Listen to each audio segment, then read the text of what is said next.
Hello folks, I'm Brian Manzella. Sometimes when you're working on your golf swing, you're a lot better off at focusing on where you want to get the club and your body to be at a certain point in the swing than you are at focusing on all the details and elements that went into getting you there. That is certainly the case when it comes to the swivel. The swivel is the portion of the swing after impact when the club head gets higher than the hands and the club face swivel back on the plane. It's also where the club so-called exits when you're looking at a golfer from the down the line view and it reappears on the other side of them. Two golfers with excellent swivels and very similar swivels are the two favorites in this week's World Championship of Golf Accenture Match Play. That's Tiger Woods and Rory McIlroy.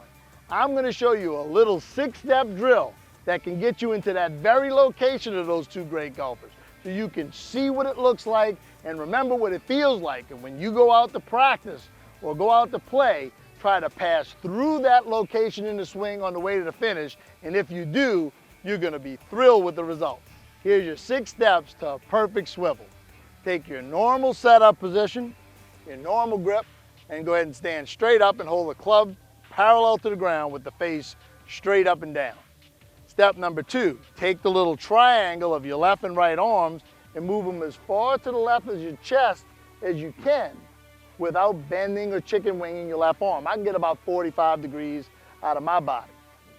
Step 3, bend your left wrist straight back on itself without turning the club face any toward the plane. Step 4, turn the club face toward the plane, keeping that left wrist as bent as you can. You'll find that you might have to lower the grip a little bit and raise the head, but it's still going to be close to parallel to the ground. Then from here, step 5 is turn your body as far around to the target as you can, keeping that club pretty close to parallel to the ground. And then step 6, bend over toward the ball. That's the position that all the great players are in the swivel. I'll show you this up the line view. Step 1, hold the club in the air.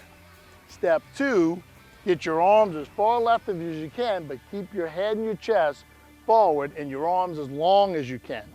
Step 3, bend your left wrist straight back on itself, keeping the shaft parallel to the ground and the face vertical, straight up and down. Step 4, turn the club face toward the ground, keeping the left wrist bent back as much as you can. You can lower the handle and raise the club head a little bit to do it. Remember to try to stand straight up the whole time. Step 5, turn as far around as you can, staying pretty close to straight up with the shaft pretty close to parallel to the ground. And step 6, bend over your right side toward the ball. That's going to put you in a position that you've probably never been in before. But it's the position that requires a lot of elements to be done correctly to get through on the way to the finish. And I bet you do a better job at filling in the blanks than you ever thought possible, and I guarantee you're going to be happy with the result.